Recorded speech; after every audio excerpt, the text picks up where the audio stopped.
Hey guys, it's Elite here. Welcome back to another Story Saturday. Hope you guys are having a fantastic day.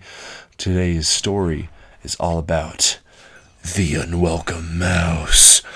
Now, I was probably about 6 or 7 at the time. I was just a little young and pipsqueak at the time, and there was a big thing that was going to be happening. My grandparents were actually coming to town, and my family had a big surprise planned for them. So I actually have a really good relationship with my grandparents, and so having them come and visit was like the greatest thing ever. And so our surprise for them was that we were going to do a road trip around Colorado. Now, they are from the not so awesome state of Iowa anyway, and they were just wanting to see Colorado more. So we were like, okay, we're going to do a road trip around Colorado.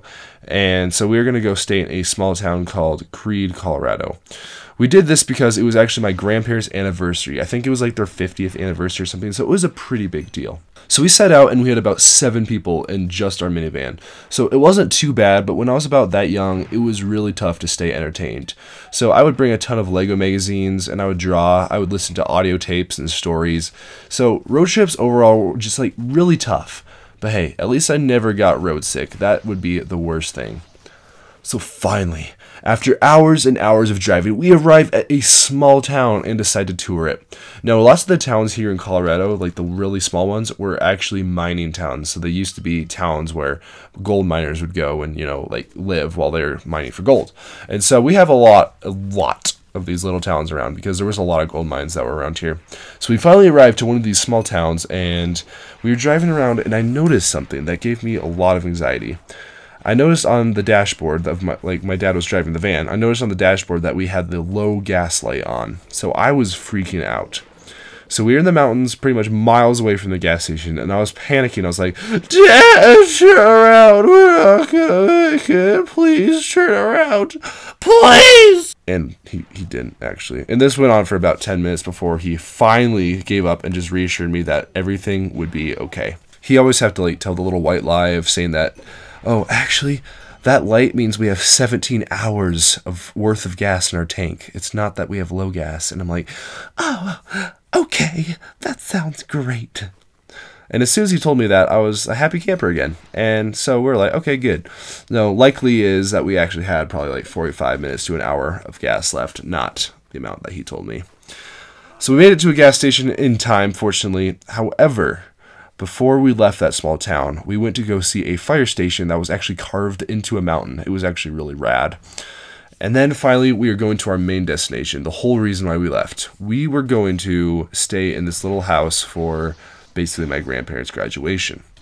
So we finally got our way to the house, and it was like this huge ranch with a bunch of mini houses built on it that people could rent for like a week or two. So we moved into the house just for a bit, and then my brothers and I went outside. So keep in mind, I'm the youngest of 2 older brothers, so all 3 of us went out and started playing. Now, they had a little cluster of trees that we could hang out and just, chill in. And they had hiking areas, but mostly we were just playing inside. Now, me being a little bit of a youngin', I was very into Legos. Not saying that Legos are for little kids, but I was really into Legos when I was little. And so I brought a bunch of Lego minifigures with me.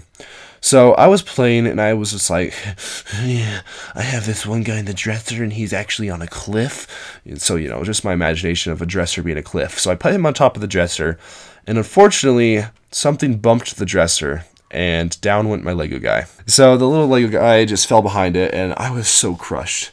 And I couldn't really get it, and the entire dresser was not very movable, so it's probably still there where I left it. And my aching heart still hasn't recovered. Now, what I remember, it was a Dino Tack minifigure with a gray shirt that had clippers on it, and it was wearing silver glasses. So if any of you go to Creede, Colorado and stay in a really weird little house, look for this minifigure. I'll give you $1 if you can get it back to me. His name's Viper.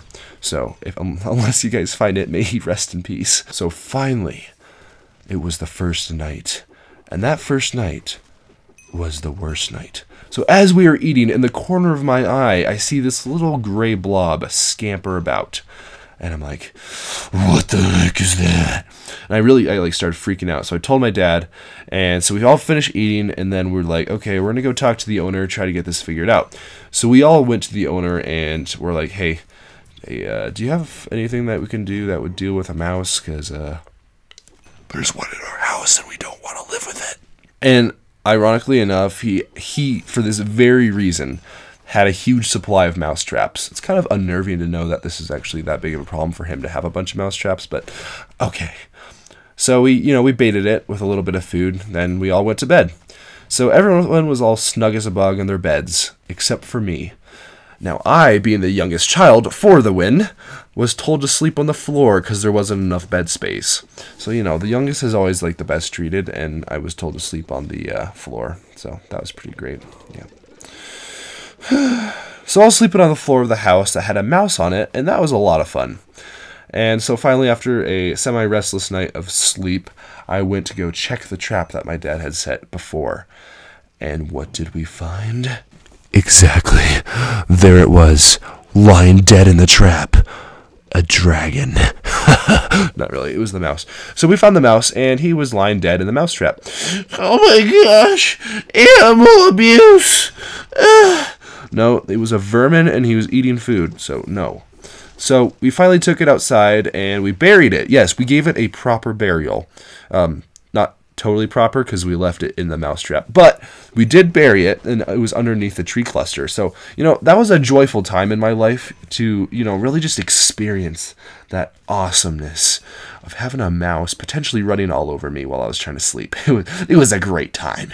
So anyway, after all that fun and happy times, about a week later, we finally left the house and we went home, and I was trying to forget about it all. I still slept on the floor though, even after that. So finally, I was in my own bed, in my own home, and I was just happy. Just snug as a little bug in my bed. And it was wonderful. Now, I can't lie, it was a really fun vacation, despite the mouse being, a little bit spooky, and me losing my beloved Lego guy. It was a great vacation, and I'm very happy to be able to remember that time. So, anyway, guys, thank you so much for tuning in to another Story Saturday. I am working vigorously hard to get a bunch of videos out for you guys for the summer because I will be gone, but I will get into that more later. As far as it goes for now, I hope you guys have a fantastic day. If you're new here, maybe consider subscribing, and I will see you guys in a brand new video. Bye, guys.